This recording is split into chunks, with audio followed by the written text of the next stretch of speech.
দেখো আমার বন্ধুরা, আজকে কিন্তু আমরা সবাই তাল ছানতে ব্যস্ত। দেখো এতগুলো আটি ছাড়ানো হয়ে গিয়েছে, এতটা নদ বেরিয়েছে, ওখানে একজন ছাড়াচ্ছে মানে চাঁচছে, আমি এটাই চাঁচছিলাম, আর আমার কর্তা বাবু এতে চাঁচছে মানে আপনাদের দাদা ভাই। এই দেখুন কিভাবে তাল চাঁচছে। ওকে বলেছি তাল না চাললে পিঠে খেতে দেওয়া হবে নি, পিঠে খেতে দেওয়া হবে না, ওই জন্য হবেনি বলেছি বলে হেসে ফেলেছে আমার মেয়ে, হবেনি বলেছি। তো এটাও তো একটা কথা, তাই না? দেখো তাহলে চলো সব তালটা ছেড়ে নেওয়া যাক। দেখতে পাচ্ছ কত পরিশ্রমের কাজ। তোমার হাত আসবে, পা আসছে। আজকের আমি বানাবো তালের জিলাপি। তার জন্য নিয়ে নিচ্ছি পরিমাণ মতো লবণ। এখানে আছে 1 বাটির মতো তাল। তালটা কালো হয়ে গিয়েছে জাল দিয়ে দিয়ে। এখানে আছে 750 ময়দা। এখানে আছে 400 গ্রাম চিনি। এখানে আছে 1 প্যাকেট সুজি। নিচে করো সুইচটা। এটা 1 প্যাকেট সুজি। তা চলুন সব মাখিয়ে নেওয়া যাক। এখানে সামান্য খাবার সোডা দিয়েছি। তা চলুন তালটা মাখিয়ে নেওয়া যাক। অনেকে আমরা অনেক কিছু রেসিপি করে খাই, আজকের আমি তালের জিলাপি বানাবো। তা পুরো ভিডিওটা দেখবেন, অবশ্যই ভালো লাগবে। আর স্কিপ করে দেখবেন না, তাহলে কিন্তু বুঝতে পারবেন না। আর একটু হয়তো বড় হতে চলেছে, ভিডিওটা কিন্তু সম্পূর্ণ দেখবেন।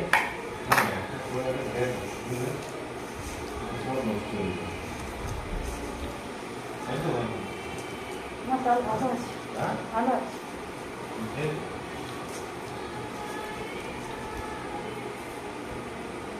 এখানে আমি 400 গ্রাম চিনি নিয়ে নিচ্ছি। সবটা কিন্তু দেব না, এতটা দিলাম। 400 গ্রাম আছে, 200 গ্রামের মতো দিয়েছি বড় দানা। পরিমাণ মতো দেখে, মিষ্টির পরিমাণটা দেখে আবার কিন্তু দেব।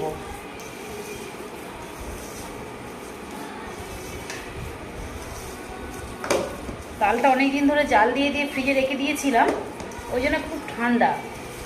তা মাখাতে মাখাতে ঠান্ডাটা মানে হয়ে গেলে তবে একটু সুবিধা হবে।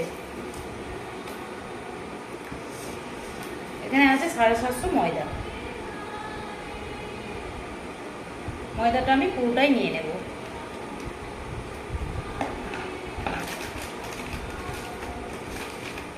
সুজিটাও আমি পুরোটাই দিয়ে দেব।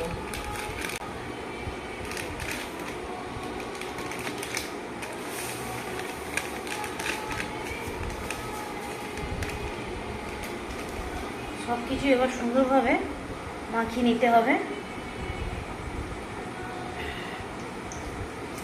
মাখানোটাই কিন্তু মেন কাজের।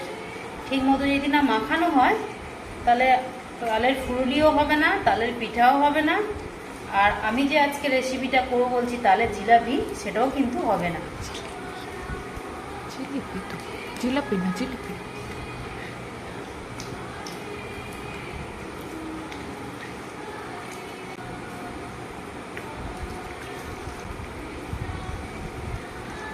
আপনাদের সাথে শেয়ার করেছিলাম তালের ভাজা পিঠে, আজকে তালের জিলিপি করব। তো দেখা যাক। এটাও কিন্তু আমার নিজে থেকেই করছি, আমার জানা নেই, তো চেষ্টা করে দেখব পারি কি না। সেদিনকে পিঠেটাও এইভাবে করেছিলাম, কিন্তু অপূর্ব খেতে হয়েছিল। সেটা আপনাদের সাথে পুরো শেয়ার করেছিলাম, যে অতুলনীয় একটা টেস্ট এসেছিল। আজকেরও দেখা যাক জিলিপিটা কেমন হয়। বন্ধুরা দেখুন, আমার কিন্তু গোলাটা গোলা হয়ে গিয়েছে। এবারে জিলিপি বলেছি বলে এটা ভাববেন না যে রসে ডোবাবো।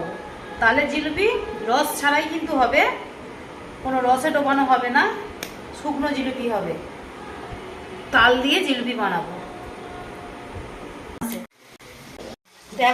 দেখুন আমার বন্ধুরা, আমার কিন্তু জিলিপি কমপ্লিট। আর আজকের আমি তালের জিলিপি করলাম, আপনারাও বাড়িতে করে দেখবেন। একটু খাটুনি আছে, খাটুনি একটু না, ভালোই পরিশ্রম আছে। যদি আপনারা খেতে পছন্দ করেন, মানে খাদ্যরসিক হন, অবশ্যই একবার করে দেখবেন, ভালো লাগবে। পরিশ্রমটা তখন আর মনে হবে না যে পরিশ্রম হয়েছে, খেলে তখন পরিশ্রমের কথা ভুলে যাবেন। তা চলুন পুরো কমপ্লিট করে আপনাদের দেখানো যাক। দেখুন আমার বন্ধুরা, জিলিপিটা কত সুন্দর হয়েছে, খেতেও কিন্তু খুব সুন্দর হয়েছে। আমি খেয়ে টেস্ট করে দেখেছি, অপূর্ব হয়েছে। আপনারা কিন্তু বাড়িতে একবার অবশ্যই তালের জিলিপি করে খাবেন তাল থাকতে থাকতে। তা চলুন, টাটা বাই বাই। আবার কোনো পরের কোনো ব্লগে আপনাদের সাথে আবার আমার দেখা হবে।